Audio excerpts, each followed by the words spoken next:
ওটা আন্দোলনে যারা মারা যাচ্ছে এরা শহীদ কিনা প্রশ্নটা বেশি আসছে একবার আমাদের কাছে। জুলুম প্রথার বিরুদ্ধে যারাই প্রতিবাদ করবে, জুলুমের বিরুদ্ধে, যে কোনো ডাকাতের গুলিতে মারা গেলে তো সে শহীদের সব পাবে।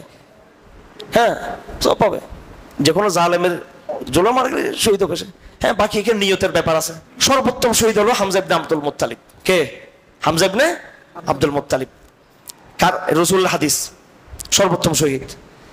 ওয়া রাজুলুন, এবং ওই ব্যক্তি, এখানে রাজুলুন আরবি গ্রামার যারা জানেন, আর রাজুলু দ্য ম্যান নির্দিষ্ট ব্যক্তি, আর ম্যান এ ম্যান একজন ব্যক্তি, যে কোনো ব্যক্তি। ওয়া রাজুলুন কিয়ামত পর্যন্ত ওই সমস্ত ব্যক্তি কাম আমামা ইমামিন জাবিরিন, জালেম শাসকের সামনে যে দাঁড়িয়ে গেল এবং সে সত্য কথা বলল, ফাজাজারাহু ওয়া নাহারাহ, তাকে সে ধমক দিল, জালেমের উপর দাঁড়িয়ে সামনে দাঁড়িয়ে সে তাকে সত্য কথা বলল, ফাকাতালাহু, আবার এই সত্য উচ্চারণের কারণে তাকে হত্যা করা হয়েছে। জালেম শাসক গোষ্ঠীর বিরুদ্ধে কথা বলতে গিয়ে যে ব্যক্তি মারা যাবে, সত্য কথা তৌহিদের কথা বলতে গিয়ে যে মারা যাবে, জালেমের জুলুমের শিকার হয়ে, রাসূলুল্লাহ বলেছেন যে হামজা ইবনে আব্দুল মুত্তালিবের পরে সে হলো সর্বোত্তম শহীদ। সুবহানাল্লাহ। জুলুম প্রথার বিরুদ্ধে যারাই প্রতিবাদ করবে, জুলুমের বিরুদ্ধে, একটা হলো ইসলামী রাষ্ট্র প্রতিষ্ঠা করার, সেটা ভিন্ন জিনিস। আর জুলুমকে সরানো।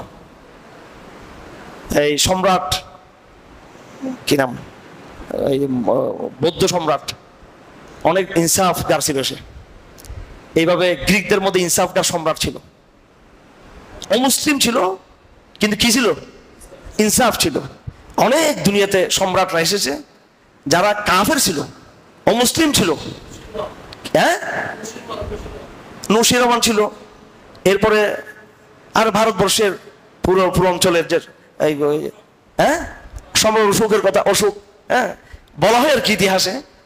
এইভাবে হিন্দুদের মধ্যে ছিল, কোনো কোনো জালেম ছিল বেশি, কিন্তু কিছু কিছু এরকম, হ্যাঁ এইভাবে খ্রিস্টানদের মধ্যে ছিল, এই আপনার গ্রিক এদের মধ্যে, রোমান এম্পায়ারের মধ্যে কোনো কোনো বাদশা ইনসাফ ছিল তাদের মধ্যে। আর অমুসলিম ছিল, আর আল্লাহকে মানতো না, রসুলকে মানতো না, কিচ্ছু মানতো না, কিন্তু ইনসাফ তারা দিত। ইনসাফ ও আল্লাহ পাক অনেক বড়। এদের শাস্তি কম হবে আখিরাতে, এদের ওই সমস্ত ফেরাউনের চেয়ে শাস্তি কম হবে এদের, কিন্তু এরাও কাফের, কিন্তু এদের যাই হোক। তো এখন তো জিজ্ঞেস করেছে আমাদের ভাইরা, যে কোনো ডাকাতের গুলিতে মারা গেলে তো সে শহীদের সব পাবে। হ্যাঁ, সব পাবে। যে কোনো জালেমের জুলুম মারা গেলে শহীদ হবে সে। হ্যাঁ, বাকি এখানে নিয়তের ব্যাপার আছে। কেউ যদি সে নিয়তের আশা করে নাই, সওয়াব পাওয়ার জন্য ইহতিসাব বলা হয়, আল্লাহ থেকে আশা করা। আল্লাহ থেকে আশা করতে হবে যে আমি এটা আল্লাহর জন্য করতেছি।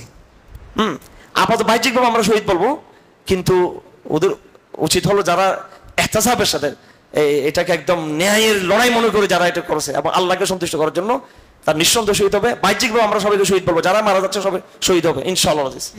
জি ইনশাআল্লাহ। মর্যাদা আসার কি আছে এখানে? সবার নিয়ত তার একরকম না, সবার নিয়ত কি একরকম? মুসআব ইবনে উমাইরও শহীদ হয়েছেন উহুদের যুদ্ধে, হন নাই? হামজা ইবনে আব্দুল মুত্তালিবও কি শহীদ হয়েছেন? হ্যাঁ, ওরা তো একেবারে উচ্চ পর্যায়ের শহীদ, নাকি না? বদরের ময়দানে উচ্চ পর্যায়ের শহীদ। ইসলামের জিহাদে অনেক লোক শহীদ হয়েছেন।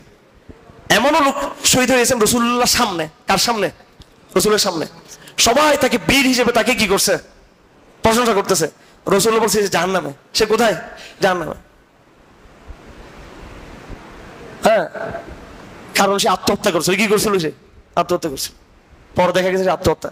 একজন লোক লড়াই করতেছে, বীর তরফা লড়াই করতেছে, সাহাবারা বলতেছে মাশাআল্লাহ মাশাআল্লাহ, জান্নাতের কি পাখি, ও তো জান্নাতি জান্নাতি, সব জান্নাতি বলা শুরু করছে। এতপর বীর, সে তো জান্নাতি। হ্যাঁ, তো রাসূলুল্লাহ বলছে জাহান্নামে। মরার আগে বলছে কি? জাহান্নামে।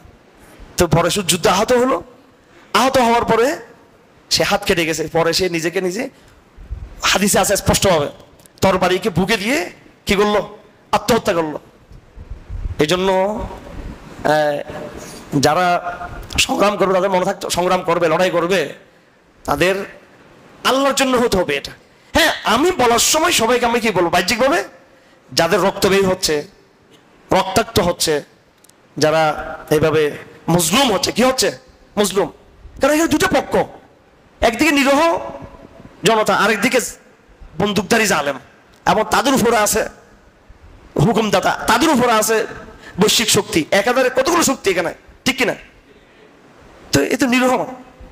আর সে কি কেউ মারতে গেছে এখানে? যতগুলো লোক মারা গেছে তারা কি সম্পদ দখল করার জন্য গিয়েছিল নাকি জ্বালাও পোড়া করার জন্য গিয়েছিল? প্রতিবাদ করছে, প্রতিবাদ করতে দিবে না। হ্যাঁ, আমাদের 4টা ছেলে শহীদ হলো আমাদের 21 সালে। আমি কি করছিলাম? আমি হারুন রেজার কি করছিলাম? আমি তো হরতালও তো করিনি, হরতাল করছি না আমি, আপনারা সবাই ছিলেন। আমি বলছি হরতাল মরতাল এগুলা আমি হরতালও সমর্থন করিনি। এরপর আমার হাঁটু ভেঙে দিল, আমার মেরে মেরে আমি স্টাম্প দিয়ে ফিরাইলো আমার ধরে নিয়ে। হ্যাঁ, 14টা মামলা লাগাই দিল, আগের 20টা মামলা, 1 ডজন মামলার পাশে আর 14টা লাগাই দিল। তো জালেমদের চরিত্র এটা। তা আপনার জিজ্ঞেস করতে শহীদ হবে কিনা, শহীদ হবে কিনা, শহীদ হবে কিনা, কিরে ভাই? তো এক পক্ষে জালেম আর পক্ষে কি নিরীহ, সুতরাং অবশ্যই সে কি হবে এখানে, শহীদ হবে। জিজ্ঞেস করার দরকার নেই। হ্যাঁ, শহীদদের মধ্যে যার যে নিয়ত, যার কি ইহতিসাব, এটাকে কি বলা হয়? ইহতিসাব বলে আশা করা, আল্লাহ থেকে কি করা, আশা করা। যে যত বেশি আশা করবে আল্লাহ থেকে, যার নিয়ত যত শুদ্ধ হবে।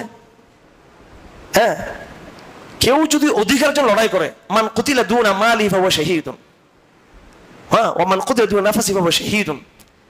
যে ব্যক্তি নিজের জানের জন্য, মালের জন্য, নিজের হকের জন্য, ইজ্জতের জন্য, একজন মানুষ আমার ইজ্জত নিয়ে টানাটানি করতেছে, সে আমাকে বেইজ্জত করতেছে, আমি প্রতিরোধ করতেছি, ডাকাত ঘরে ঢুকছে, প্রতিরোধ করতেছি, প্রতিরোধ করতেছি, আমার অর্থ নিয়ে লুটপাট করে নিয়ে যাচ্ছে, প্রতিরোধ করতেছি আমি, সে আমাকে মেরে ফেললো। এটা সব বস্তুবাদী কারণ। কি কারণ এগুলো? দুনিয়াবী কারণ। এই দুনিয়াবী কারণে তো শহীদ হবে। যেখানে দুনিয়াবী কারণে শহীদ হবে নিজের একান্ত অধিকারের কারণে, আর সেখানে কেউ যদি জুলুমকে প্রতিবাদ করার নিয়ত করে, হ্যাঁ, জালেমদের প্রতিরোধের খেয়াল করে, তো তার মর্যাদা আরো বেশি হবে। আর যে ইসলাম প্রতিষ্ঠান করে তার মর্যাদা আরো বেশি হবে, শহীদ হিসেবে। শহীদের মধ্যে কি আছে, ক্যাটাগরি আছে। যাই হোক, ভাই যেটা জিজ্ঞেস করছিলেন সেটা হলো এই যারা যে কোনো কিছু সত্যকে না বলা, গোপন রাখা, এটা শিরিক কিনা? এটা শিরিক না, তবে শিরিককে এটা সহায়তা করা হবে। এটা